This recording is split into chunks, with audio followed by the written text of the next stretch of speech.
Why are you still destroying your family and your fortune at the same time? I see it every single day. You get a little bit of momentum, you finally see some parnassa flowing into your bank account, and then the phone rings. It's your brother, your cousin, or your brother-in-law. They have a crisis. They have a sure-thing business idea. They just need a small loan to get them through the month. And because you are nice, because you are emotional, and because you are spiritually dumb, you reach into your vessel and you hand them your seed money. In that one moment, you haven't just lost the money. You have committed financial suicide. You have activated the law of financial stagnation. You have told the heavens that you do not respect the capital that was entrusted to you, and in response, the heavens will ensure that your flow dries up until you learn the difference between mercy and stupidity. I am Rabbi Boaz. For 40 years, I have decoded the hidden financial protocols of the Kabbalah, the codes that the wealthiest families on this planet use to ensure their wealth never leaks.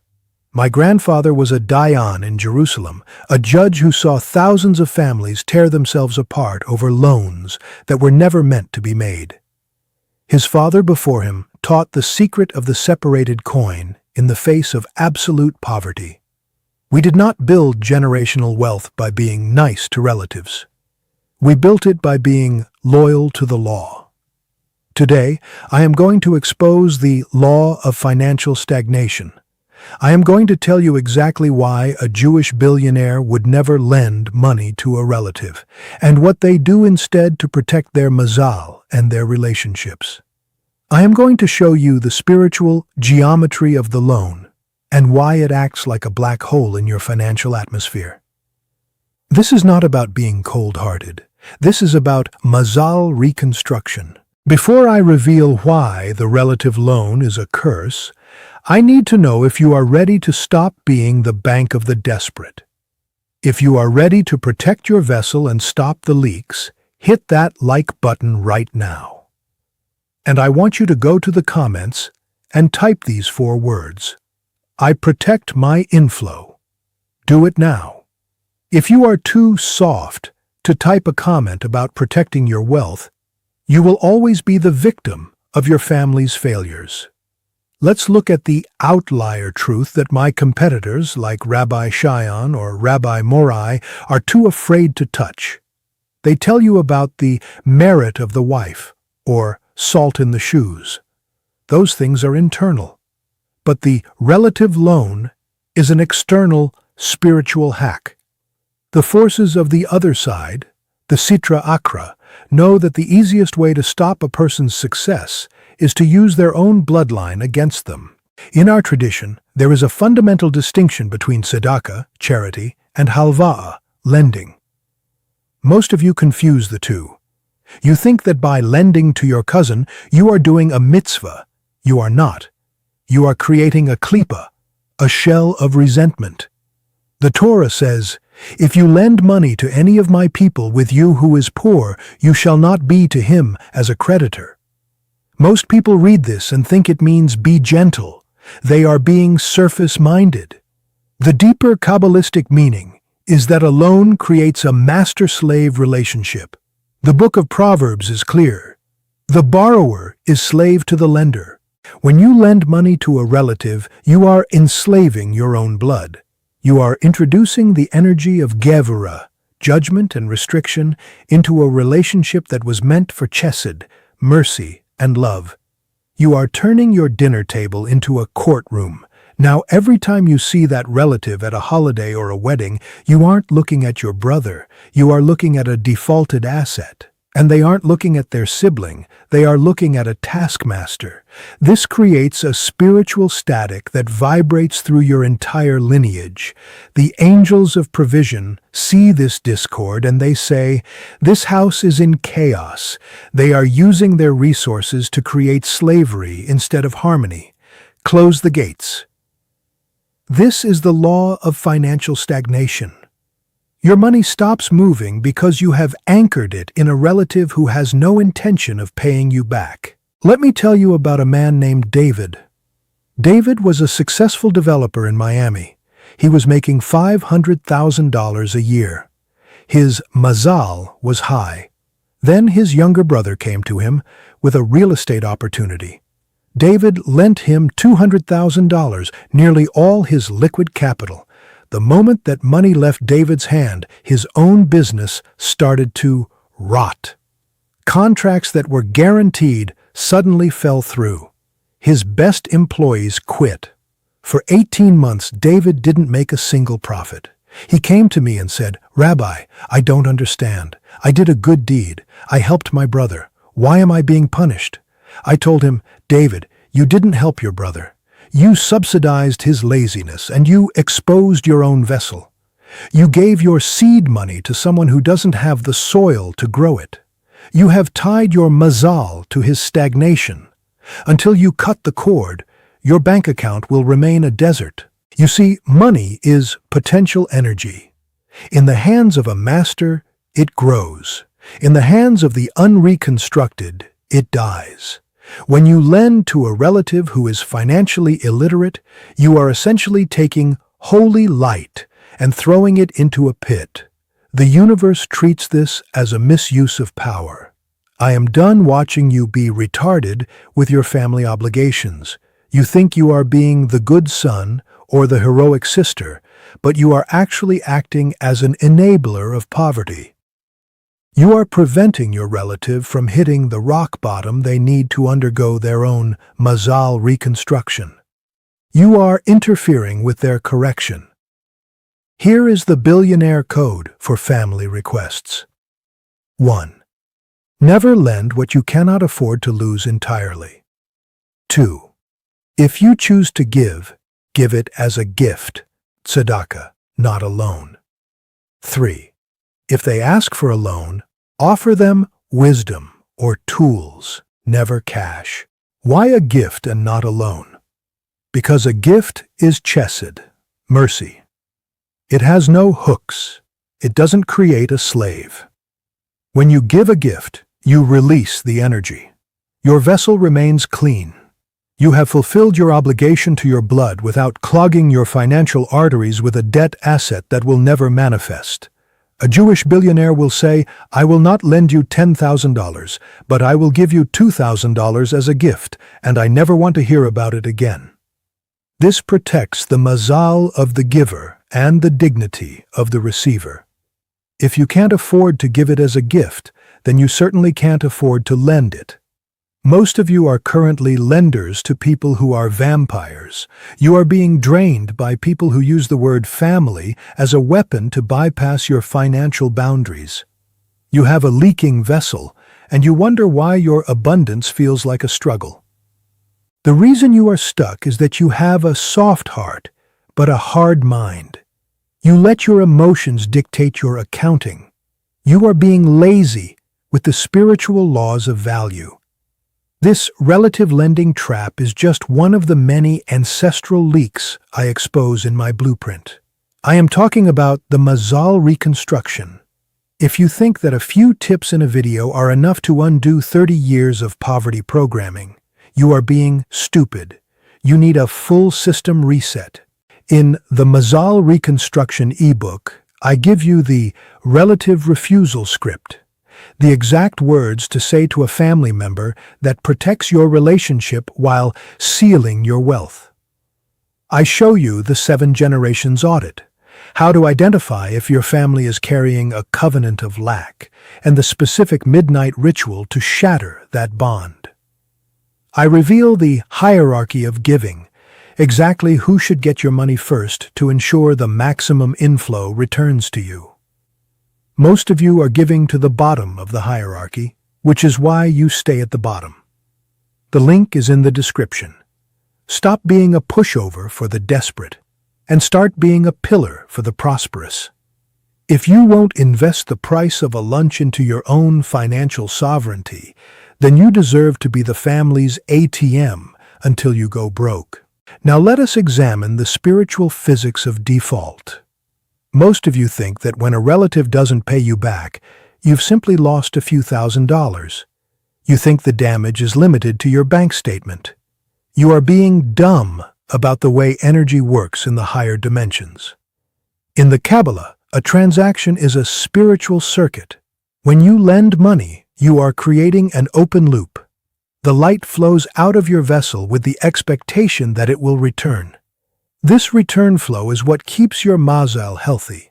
But when a relative defaults, when they conveniently forget the debt because we're family, that loop remains broken. An open loop is a leak. Every day that the debt remains unpaid, a piece of your spiritual attention is tied to that relative's failure. You are subconsciously monitoring their life. You see them post a photo of a new dinner out or a vacation on social media, and you feel a sting of resentment. That sting is a judgment, Gevurah, that you are directing at your own bloodline. This is the law of financial stagnation in its most brutal form. By holding a debt over a relative, you are essentially investing in their failure. You are waiting for them to not have enough so they can finally pay you back. You have aligned your mind with the frequency of not enough. And the universe, which acts as a mirror to your internal state, says, if this man is so focused on not enough, I will give him more of it. This is why your own business deals start to dry up. This is why your intuition fails you. You have static on the line because you are tied to a defaulted soul. Jewish billionaires understand this. If they give as a total release. They never leave a spiritual hook in someone else's life, especially not a relative's. They know that an unpaid debt is a cursed asset that attracts the destroyer into their home. I am going to get even more aggressive with you now. You have been soft for too long, and your softness has made you poor. You need to identify the 3 relatives you must never help, not with a loan, not with a gift, not even with a word of financial advice. Relative number 1, the professional victim. You know exactly who this is. They are always almost successful. They have a story for why every job ended and why every partner cheated them. They blame the economy, they blame the government, and they blame their bad luck. If you give money to a professional victim, you are feeding a black hole. They do not want provision, they want attention. They use their lack as a hook to keep you emotionally enslaved. The sages teach that you cannot fill a vessel that has no bottom. Stop trying to save someone who has made a covenant with failure. You are being lazy with your discernment. Relative number 2, the idea man with no action. This is the cousin who calls you every 6 months with a billion-dollar app or a revolutionary trade.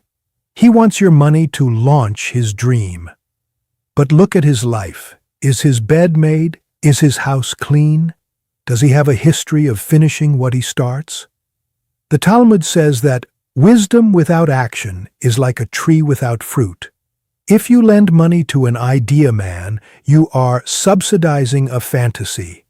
You are telling the universe that you value vague dreams more than hard capital. You are throwing holy seed into a fire. A Jewish billionaire only invests in systems, never in vibes. Relative number 3, the guilt tripper. This is the most dangerous relative of all. This is the one who says, after everything our mother did for you, or I was there for you when you were nothing. They use past mercy to extort future wealth. In the Kabbalah, this is called spiritual blackmail. It is an act of the Sitra Achra, the other side. When you give in to a guilt trip, you are not being generous. You are being weak. You are allowing your fear of disapproval to dictate your financial stewardship. You are letting an unholy pressure bypass your divine boundaries. The moment you pay a guilt tax, you have surrendered your throne of wealth. Listen to me. If you are currently lending to any of these 3 archetypes, you need to shatter the contract tonight.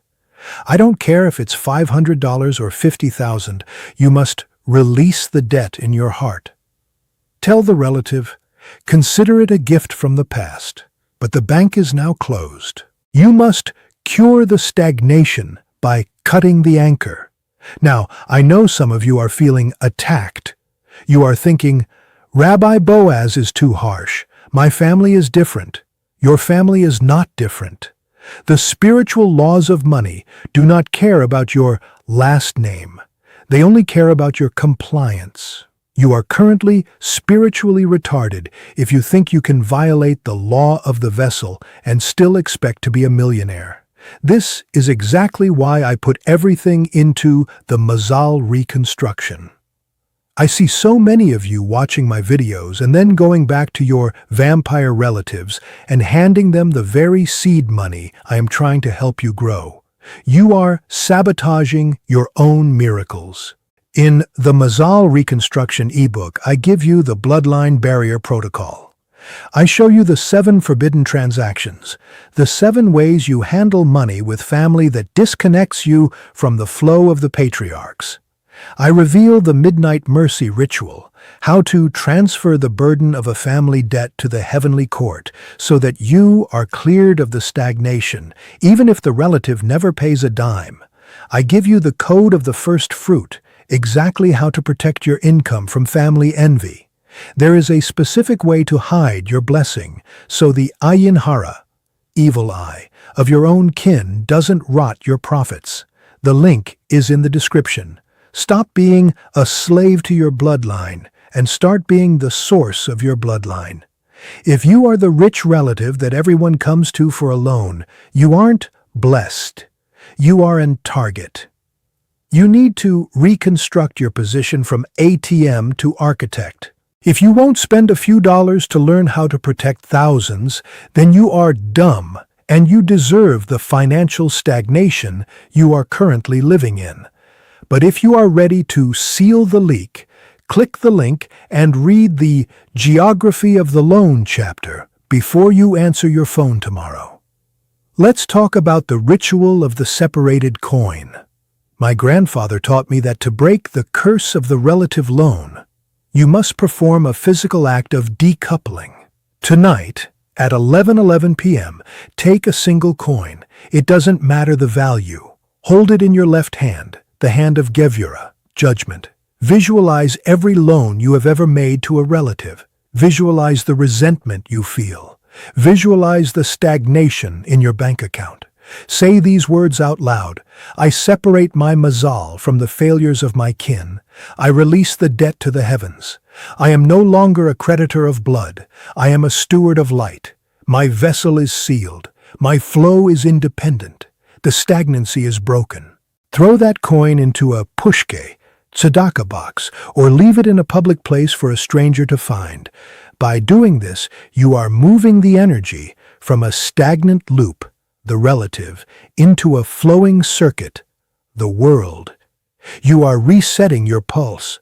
You must understand that the financial vampires in your family do not choose their victims at random. They do not just happen to call you when you finally have a surplus.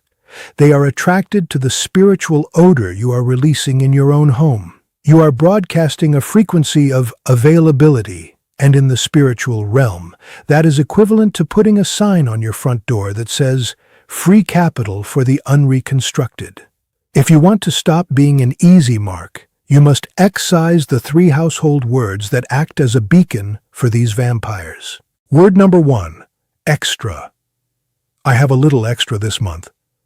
We finally have some extra in the savings account. Stop saying the word extra. In the language of abundance, there is no such thing as extra. There is only seed and storehouse. When you call it extra, you are telling your subconscious and the spiritual atmosphere that this money has no purpose. You are signaling that it is surplus, that you don't really need.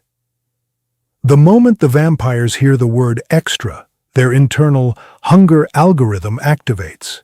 They feel entitled to your extra because you've labeled it as unnecessary. A Jewish billionaire never has extra. He has capital awaiting assignment.